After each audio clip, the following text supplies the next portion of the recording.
Mood of করে get ready তুমি দেখেছো কখনো? বলছি তো আজকে আমি যাচ্ছি তারাপীঠ ঘুরতে। তো চলো রেডি হওয়া যাক। আজকে আমি পরছি সুন্দর টপটা আর এই জিন্সটা। তো চলো পরে আসি। এই যে গাইজ, এটা আমার হচ্ছে পরে নিয়েছি ড্রেস জিন্স দিয়ে। মুখে আমি already Pond's gel light gel লাগিয়ে নিয়েছি, এই যে এটা লাগিয়ে নিয়েছি। এবার পাউডার দেবো। আর কেন মুড অফ করা গেট রেডি উইথ মি বললাম, তার কারণ হচ্ছে আজকে 22শে জানুয়ারি আর কালকে যে 23 তারিখ। আর আজকে আমরা বেরোচ্ছি রাত্রেবেলা 7:30 সময় বেরোবো, এখন 6টা বাজে। আর আমাদের স্কুলে তো হয়, আর আমি এবার 9-এ উঠেছি যেহেতু, মানে আমার খুব ইচ্ছা ছিল যে যাওয়ার। সরস্বতী পুজোতে স্কুলে আমি অনেক আগে দিয়ে প্ল্যান করে রেখেছিলাম যে আমি সরস্বতী পুজোয় যাবো স্কুলে, শাড়ি টাড়ি পরবো এই কালারে। ইনফ্যাক্ট আমি শাড়ি যে পরবো না, শাড়ির সাথে ম্যাচিং করে আমি একটা ব্লাউজও কিনেছিলাম। বাট আমি যাচ্ছি, এটা ভেবো না যে তারাপীঠ যাচ্ছি বলে হ্যাপি নেই, তারাপীঠ যাচ্ছি বলে তাও হ্যাপি আছি। দেবো এই লিপ বামটা, দেন দেবো একটু মাস্কারাটা।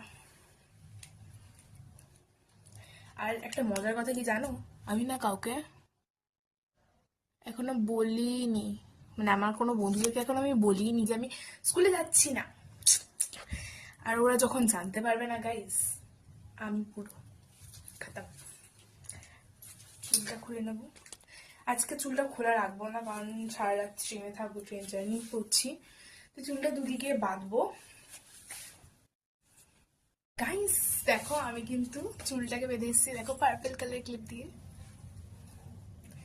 এটা হচ্ছে পরেছি, আর এখন গলায় চেনটা পরেছি, আর এই ব্রেসলেটটা হাতে পরেছি। ঘুরতে যাচ্ছি বলে, এমনিতে আমি হাতে ব্রেসলেট পরে থাকি না, বাট স্টিল ঘুরতে যাচ্ছি বলে পরেছি। আর এটা আমাকে আমার একটা বন্ধু দিয়েছে গিফট। অ্যান্ড লিপ বাম দেওয়া হয়ে গেছে, ব্যাগে ঢুকিয়ে দিলাম লিপ বামটা, নালে করে ভুলে যাবো। আর আমি ওখানে গিয়ে ব্লগ করার চেষ্টা করব, দেখি কি হয়, কতদূর হয়।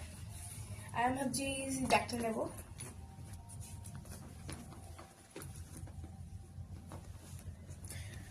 এই ক্লিপটাও সাথে নেব, এটাতে আটকে দেবো।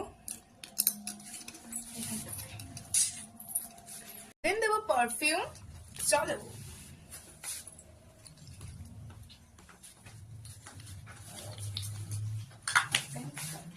পারফিউম দিতে আমি রেডি। আমাকে কেমন লাগছে জানাতে ভুলো না। চলো আসি, টাটা।